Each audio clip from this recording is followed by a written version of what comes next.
Hey creatives, it's time for an important reminder. Your output is not going to be the same every day, and that's okay. There is nothing wrong with programs that try to get you to write a certain number of words a day, or to do a certain number of drawings, or to hit a certain amount of time on your creative work every single day. That's great, but realistically, it is not possible. There are going to be days when you don't have that time. There are going to be days when you don't have that energy. I need you to know that those days with less output are okay. They are fine. You did not fail anything. You have not lost inertia. You have not lost your way. You have not blown it. I understand, because as we're working toward getting unblocked, well, we set these standards for ourselves, and we are terrified when we miss those standards that it's over.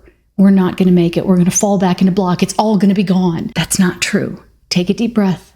It's not true. You are like a plant. You have seasons of rich flowering and seasons where your branches are a little bit quieter and maybe even look dead, but they're not. I will always encourage you to create something every day. But if you mess up, if you can't do it, you're all right. You're not blocked again. Life happens. Life is crazy. Don't let the craziness and ups and downs of life somehow make you think that you can't create. You are that blooming tree. You have seasons. It's natural and it's normal. As long as you keep moving forward and you make the choice to make something the next day, even if you missed yesterday, you're going to be fine. Take a deep breath, creative. Sit down with me now and let's make something new.